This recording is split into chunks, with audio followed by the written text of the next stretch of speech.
Hello बच्चों, आपका स्वागत है फिजिक्स की क्लास में। आशा करता हूँ आप सभी अच्छे होंगे। हम आपके लिए फिजिक्स का जो सिलेबस कंप्लीट करा रहे हैं उसमें आज चल रहा है आपका दूसरा चैप्टर, और दूसरे चैप्टर से हमने कुछ टॉपिक आपको करा दिए थे गॉस की प्रमेय तक। आज हम गॉस की प्रमेय से आगे के टॉपिक आपको करवाएंगे, और जो आगे के टॉपिक है वो सभी गॉस की प्रमेय के अनुप्रयोग हैं। तो गॉस की प्रमेय के अनुप्रयोग शुरू करने से पहले सभी बच्चों से निवेदन है कि वो इस वीडियो को अपने दोस्तों को शेयर कर दें, और यदि चैनल पर नए हैं तो चैनल को सब्सक्राइब कर दें, और वीडियो के अंत में वीडियो को लाइक करना न भूलें। तो चलिए शुरू करते हैं। आज हम बात कर रहे हैं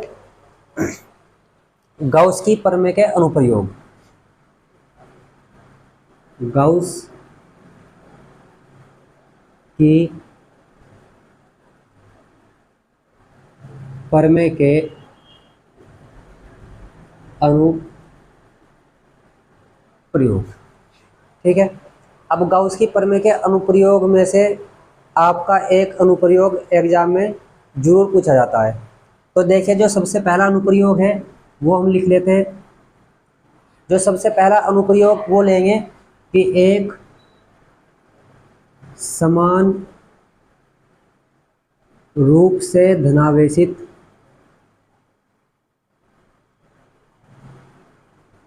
गोलीय कोश के कारण वैद्युत अक्षेत्र की तीव्रता, वैद्युत अक्षेत्र की तीव्रता का व्यंजक। तो हम निकालेंगे क्या? हमें निकालना कि एक समान आवेशित गोलीय कोश के कारण वैद्युत अक्षेत्र की तीव्रता का व्यंजक ज्ञात करना है। गोलीय कोश कैसा है? आपका चालक है, ठीक है। अब हमने मान लिया कि माना कैपिटल आर त्रिज्या का एक गोलीय कोश है। कितनी त्रिज्या का? कैपिटल आर त्रिज्या का। ये कैपिटल आर त्रिज्या का एक गोलीय कोश है जिस पर प्लस क्यू आवेश एक समान रूप से वितरित है, और ये जो प्लस क्यू आवेश है इसके पृष्ठ पर एक समान रूप से वितरित है। इस गोले के बाहर, पृष्ठ पर और भीतर वैद्युत क्षेत्र की तीव्रता ज्ञात करनी है। अब कहाँ कहाँ ज्ञात करनी है? एक बाहर, एक इस गोले के पृष्ठ पर और एक गोले के भीतर। तो जो सबसे पहला हम लेंगे वो लेंगे गोलीय कोश के बाहर वैद्युत क्षेत्र की तीव्रता। अब हमने मान लिया कि माना इस गोले के केंद्र O से स्मॉल r दूरी पर एक बिंदु P है जिस पर वैद्युत क्षेत्र की तीव्रता ज्ञात करनी है।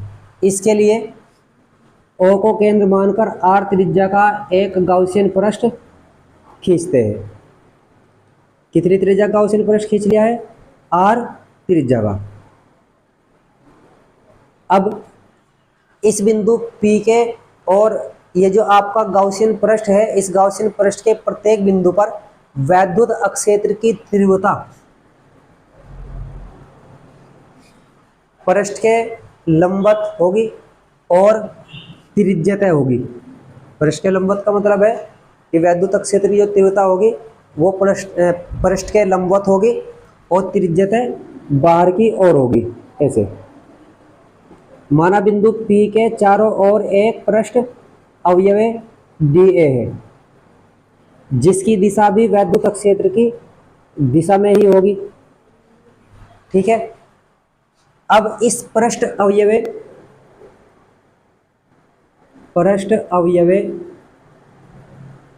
DA से बद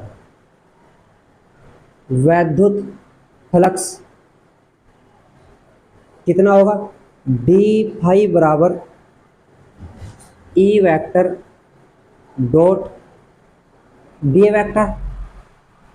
इसका फॉर्मूला क्या होता है, E D A cos theta, ठीक है। जबकि ई वेक्टर और डी ए वेक्टर के बीच कितने का कोण है, 0 डिग्री का एंगल है, क्योंकि दोनों एक ही दिशा में है, तो इसलिए थीटा की वैल्यू कितनी हो गई, 0 डिग्री। कोस 0 डिग्री की वैल्यू होती है कितनी, 1, तो ई डी ए गुना 1, मतलब आपके पास ये रह जाएगा ई डी ए, ठीक है। ये जो आपका आया है ई इंटू डी ए, ये पृष्ठ अवयव डी ए से बद वैद्युत फ्लक्स है। अब हमें किसके लिए निकालना है, इस पूरे गोलीय कोस के कारण वैद्युत फ्लक्स, या पूरे गोलीय कोस के पृष्ठ से बद वैद्युत फ्लक्स। अब जब आपके पास सूक्ष्म पृष्ठ अक्ष क्षेत्रफल से बद वैद्युत फ्लक्स है और आपको पूरे पृष्ठ से बद वैद्युत फ्लक्स निकालना है, तो इस सूक्ष्म का आप समाकलन कर दीजिए, यह पूरे गोलीय कोस से बद वैद्युत फ्लक्स आ जाएगा, और ये किसके बराबर होगा, फाई के बराबर, ठीक है। तो फाई बराबर क्या आ जाएगा, यहाँ पर समाकलन डी फाई की वैल्यू आपके पास कितनी है, ए इंटू डी ए, फाई बराबर ए बाहर समाकलन डी ए।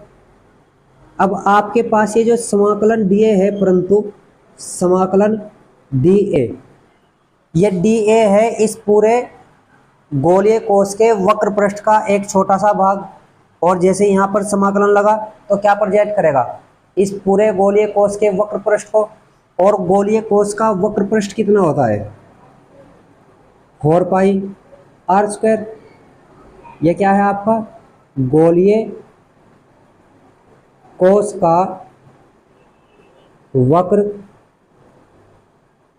पृष्ठ, ठीक है।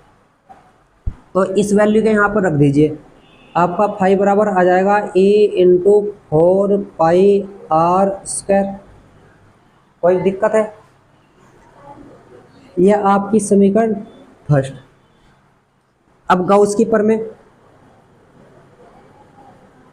गाउस की प्रमेय क्या कहती है, गाउस की प्रमेय के अनुसार,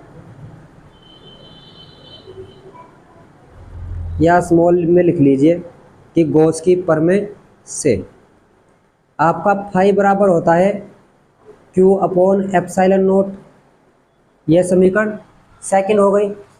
अब दोनों ही वैल्यू किसकी है, फाई के, एक फाई बराबर ई 4 पाई एप्सिलॉन नोट स्क्वायर है, और दूसरा फाई बराबर क्यू अपॉन एप्सिलॉन नोट है। तो ये फाई वाली वैल्यू यहाँ फाई की जगह में रख देंगे, तो क्या बन जाएगा,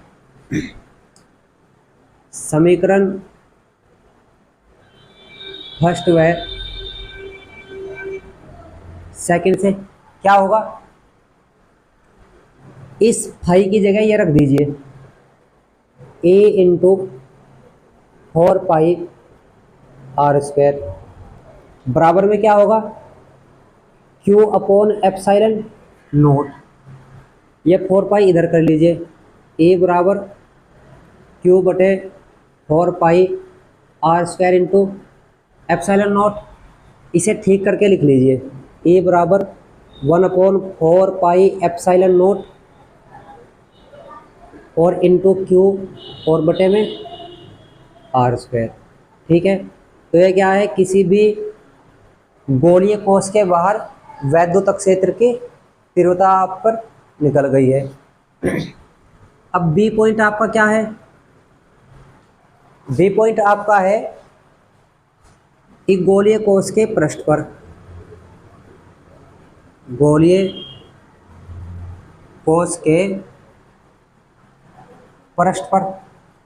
अब जब गोलीय कोश के पृष्ठ पर निकालेंगे तो गोलीय कोश के पृष्ठ के लिए जो इसकी त्रिज्या है वो इस स्मॉल आर के बराबर होगी। यानी कि इस फॉर्मूले में आप स्मॉल आर की जगह कैपिटल आर रख दीजिए। तो गोलीय कोश के पृष्ठ पर वैद्युत अक्षेत्र की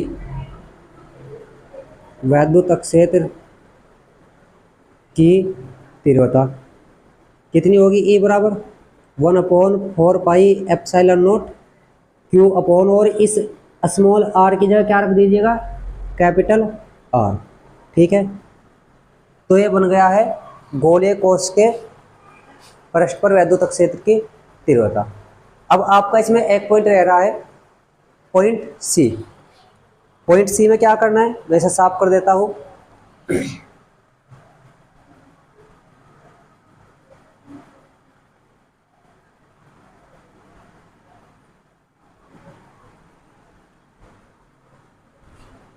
अब ये कह रहा है आपको सी पॉइंट कि गोलीय कोश के भीतर वैद्युत अक्षेत्र की तीव्रता। अब इसके सेंटर से इस गोलीय कोश के अंदर हमने स्मॉल आर दूरी पर, कितनी? स्मॉल आर डैश दूरी पर एक बिंदु पी डैश मान लिया, और इस बिंदु पी डैश से होकर जाने वाला एक गाउसियन पृष्ठ हमने खींच दिया। ठीक है, तो इस गाउसियन पृष्ठ से जो बद वैद्युत फ्लक्स होगा टोटल, वो कितना होगा? इस गाउसियन पृष्ठ से बद वैद्युत फ्लक्स, यानी कि आपका जो आर डैश त्रिज्या का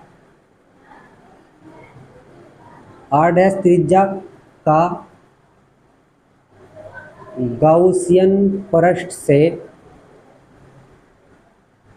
बद वैद्युत फ्लक्स फाई बराबर A इंटू 4πr²। अब ये किसके लिए था? ये था इस बाह्य गोलीय कोश से बद वैद्युत फ्लक्स, यही आया था ना, फाई बराबर A इंटू 4πr², चूँकि इसकी डिस्टेंस कितनी थी बाहर बाह्य बिंदु P की? R। अब आंतरिक बिंदु P डैश की कितनी है? R डैश है, तो इस R² की जगह R डैश का स्क्वायर हो जाएगा। ठीक है, यह समीकरण फर्स्ट है गाउस की प्रमेय। गाउस की प्रमेय से, अब गाउस की प्रमेय क्या बताती है? फाई बराबर Q अपॉन ε0, परंतु इस R डैश त्रिज्या के गोलीय कोश के पृष्ठ पर या इसके भीतर कोई आवेश है ही नहीं, क्योंकि सारा का सारा आवेश इस गोले के पृष्ठ पर एक समान रूप से वितरित है। तो इसलिए आपका जो Q होगा वो कितना है? 0। तो फाई कितना आ जाएगा? 0। तो ये समीकरण सेकंड है। अब समीकरण फर्स्ट व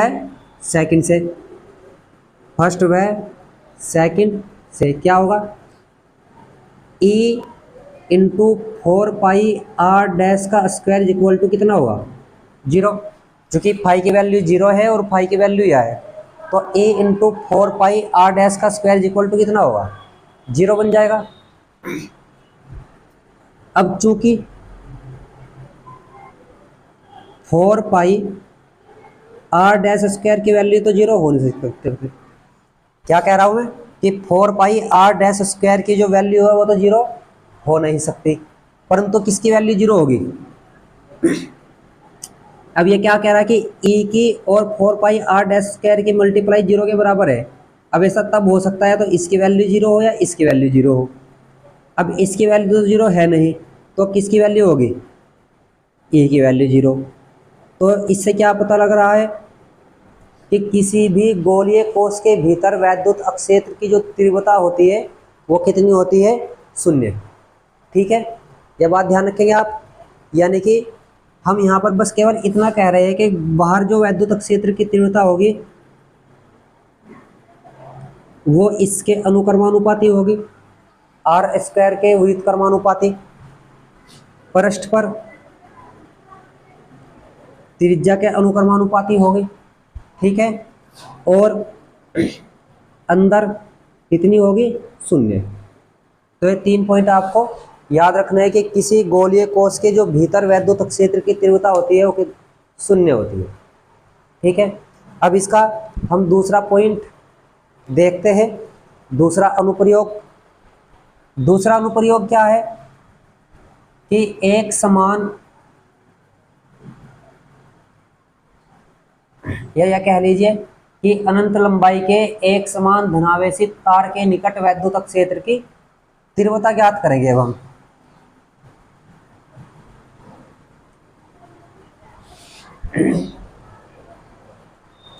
तो आपका जो दूसरा अनुप्रयोग है वो क्या है कि अनंत लंबाई के एक समान धनावेशित तार, क्या कह रहे हैं हम कि एक समान धनावेशित तार के निकट वैद्युत अक्षेत्र की तीव्रता का व्यंजक, ठीक है ना। इतनी बात कैसे ज्ञात करेंगे। अब हमने यहाँ पर एक बात मान ली है कि माना अनंत लंबाई का एक समान रूप से धन आवेशित तार है जिसका रेखीय आवेश घनत्व लैम्डा है। रेखीय आवेश घनत्व कितना है इसका, लैम्डा। इसके निकट r दूरी पर बिंदु P पर वैद्युत अक्षेत्र की तीव्रता ज्ञात करनी है। अब इसके लिए क्या करेंगे हम कि इसके लिए L लंबाई तथा R त्रिज्या का, यानी कि त्रिज्या कितनी R, लंबाई कितनी L,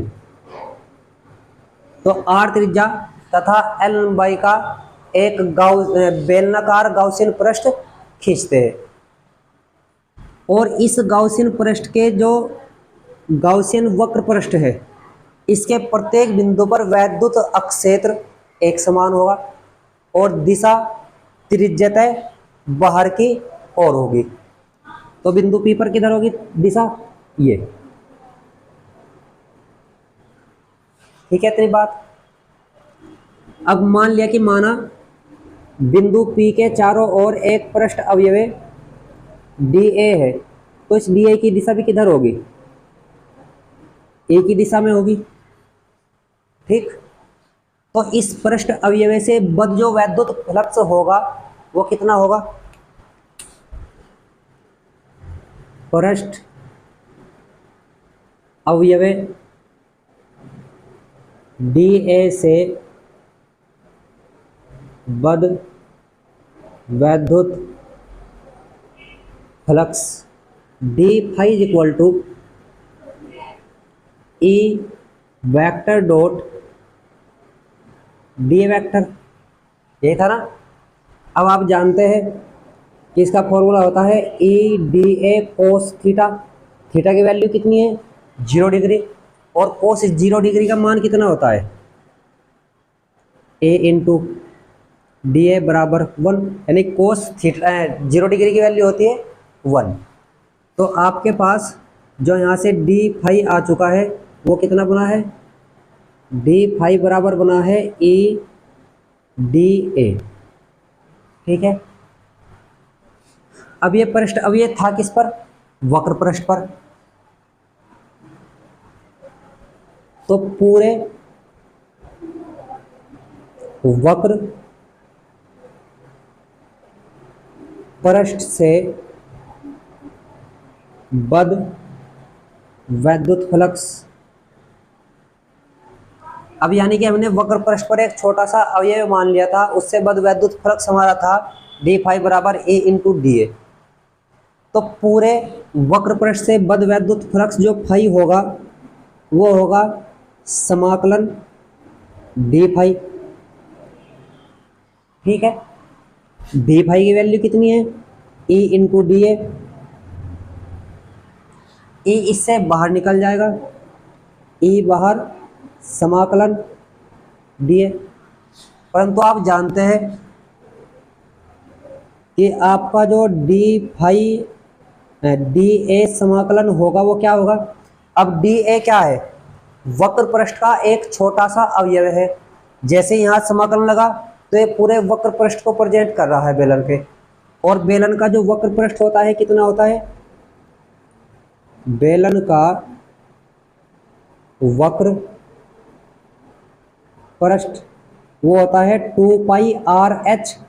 एच की जगह क्या है आपका, एल है, तो बन जाएगा 2 पाई आर एल। यानी कि समाकलन डी ए की वैल्यू आपकी कितनी आई है, 2 पाई आर एल आई है, तो यहाँ पर रख दीजिए। अतः आपका जो फाई होगा वो होगा E into 2 pi R L. ठीक है, अब इसके समतल सिरे ले लेते हैं, क्योंकि ये वक्र पृष्ठ से बद्ध वैद्युत फ्लक्स निकल चुका है। अब आप जानते हैं कि एक अवयव अगर यहाँ डी ए मान लो तो इसका क्षेत्रफल वेक्टर होगा इधर, और ई किस साइड है, वो इसी साइड है। मतलब ई और डी ए के बीच 90 डिग्री का कोण बन रहा है। सेम बिल्कुल सिचुएशन यही है कि ई इधर है और डी ए इस साइड है, तो ई डी ए के बीच में एंगल कितना है, 90 डिग्री का है। तो समतल सिरों से जो बद्ध वैद्युत फ्लक्स होगा वो कितना होगा, 0। समतल सिरों से बद्ध वैद्युत फ्लक्स कितना होगा, 0 होगा। क्यों होगा, क्योंकि प्रत्येक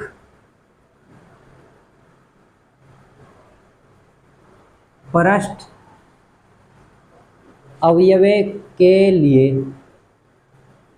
जो डी ए वेक्टर है और ई वेक्टर है परस्पर क्या है, लंबवत है, क्योंकि 90 डिग्री का एंगल बन रहा है।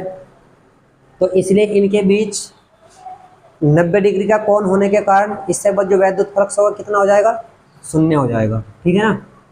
तो अब आपका जो इस पूरे बेलन से बद्ध वैद्युत फ्लक्स है फाई, वो कितना है, क्योंकि ये तो 0 है, बस केवल ये रह गया है फाई बराबर ए इंटू 2 पाई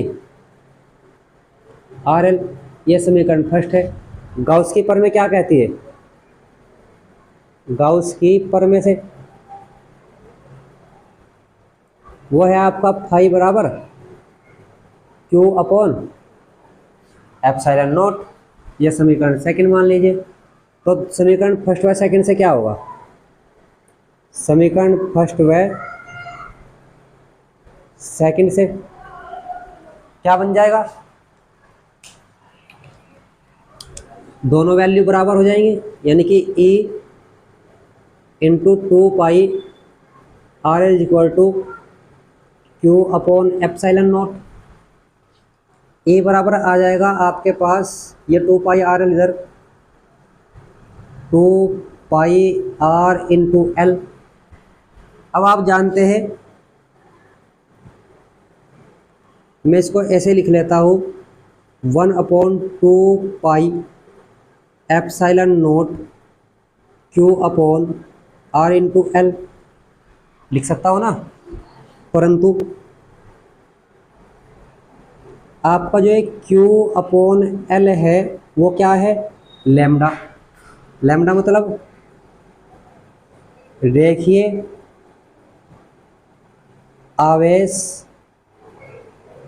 घनत्व,